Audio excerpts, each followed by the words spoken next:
အားလုံးပဲမင်္ဂလာပါ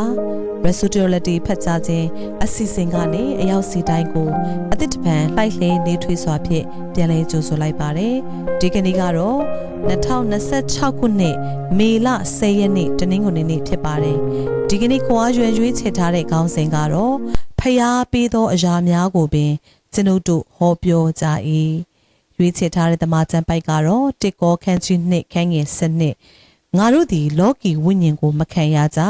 ဖျားသခင်ပေးတော်မူသောအရာတို့ကိုသိခြင်းအလို့ငါဖျားသခင်ထံမှကြွလာသောဝိညာဉ်တော်ကိုခံရကြပြီတစ်ကောခန်းကြီးနှစ်ခန်းငယ်7မှ73တွင်ဤအကြောင်းအရာကိုရှင်းလင်းစွာဖော်ပြထားပါသည်တန်ရှင်သောဝိညာဉ်တော်သည်သင်၏အသက်တာထဲသို့ကြွရောက်လာရခြင်းအကြောင်းရင်းတစ်ခုမှာဖျားသခင်အရာများကိုသိရှိနားလည်စေရန်နှင့်ဖျားသခင်ကသင်အားအခမဲ့ပေးသနာသောအရာများကိုတတိပြုမိစေရန်သို့မဟုတ်နားလေသဘောပေါက်လာစေရန်အတွက်ပင်ဖြစ်ပါသည်ထိုကျမ်းတွင်လူ၏နည်းနည်းသောအရာကိုလူ၌ရှိသောမိမိစိတ်ဝိညာဉ်မှတပါအဘယ်သူသိနိုင်သနည်းထိုနည်းတူဖျားသခင်၏နည်းနည်းသောအရာကိုဖျားသခင်၏ဝိညာဉ်တော်မှတပါအဘယ်သူမျှမသိငါတို့သည်လောကီဝိညာဉ်ကိုမခံရကြဖျားသခင်ပေးတော်မူသောအရာတို့ကိုသိခြင်းအလို့ငါဖျားသခင်ထံမှကြွလာသောဝိညာဉ်ကိုခံရကြပြီဖျားသခင်ပေးတော်မူသောအရာတို့ကိုငါတို့သည်လူပညာကိုအမိပြု၍နားလေသောစကားနှင့်မဟောတန်ရှင်သောဝိညာဉ်တော်သည်ဝိညာဉ်နှင့်ဆက်ဆိုင်သောအရာကိုဝိညာဉ်စကားအဖြစ်ဖွင့်ပြ၍ပဲ့ပြင်တော်မူသောစကားနှင့်ငါတို့သည်ဟောပြောကြ၏ဟုမိန့်တော်မူ၏ဤအချက်သည်အလွန်မှတ်သားဖွယ်ကောင်းလှပါသည်အခန်းငယ်7နှင့်73ကိုတေချာတတိပြုကြည့်လျင်ခရိယန်များကဖျားသခင်၏နှုတ်ကပတ်တော်ကိုဝန်ခံခြင်းဆိုသည့်အထူးသဖြင့်ကောင်းစားခြင်းကျမ်းမာခြင်းအောင်မြင်ခြင်းနှင့်ခရစ်တော်၌အစိုးရခြင်းတို့နှင့်ပတ်သက်၍ဝေဖန်သူများရှိတတ်ကြပါသည်သူတို့၏ပြဿနာမှာနှုတ်ကပတ်တော်ကိုမသိနားမလည်ခြင်းသာဖြစ်ပါသည်စင်စစ်အားဖြင့်လမ်းနှစ်သွယ်သာရှိပါသည်အကယ်၍သင်သည်ကောင်းစားခြင်းနှင့်ကျမ်းမာခြင်းကိုကြွေးကြော်ခြင်းမပြုပါကတစ်ဖက်တွင်ချိုးတဲ့ခြင်းနှင့်ဖျားနာခြင်းကိုလက်ခံအတည်ပြုလိုက်ခြင်းပင်ဖြစ်ပါသည်ထိုနှစ်ခုကြားတွင်အလေအလက်လမ်းဟု၍မရှိပါ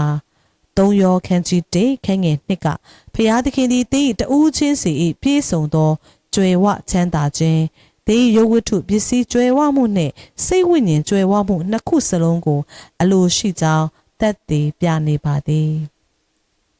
အချင်းချစ်သူ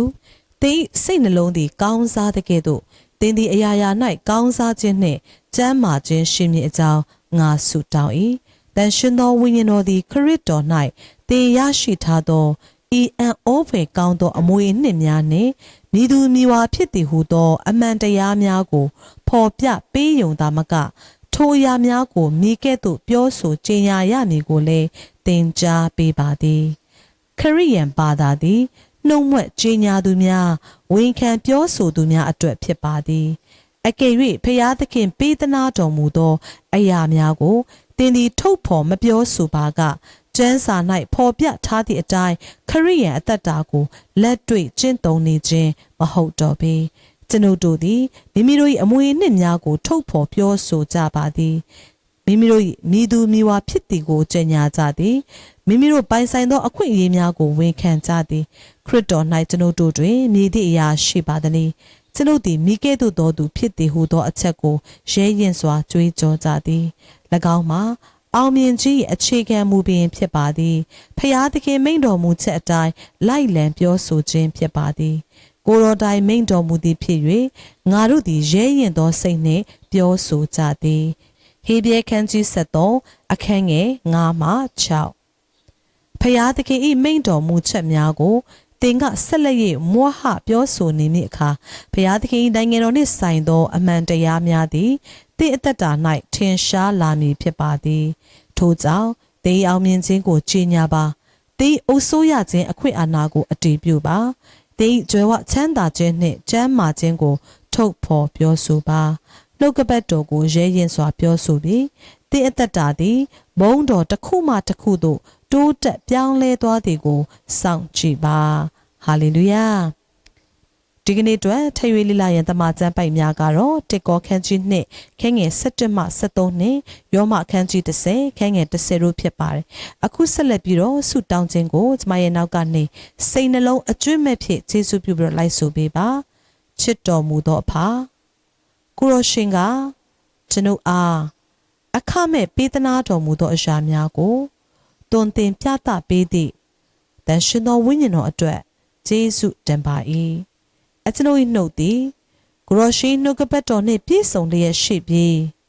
အကျွန်ုပ်သည်ရဲရင်စွာဟောပြောမွမ်းဆိုပါ၏အကျွန်ုပ်သည်အောင်မြင်ခြင်းအစိုးရခြင်းနှင့်ကြွယ်ဝချမ်းသာခြင်းတို့၌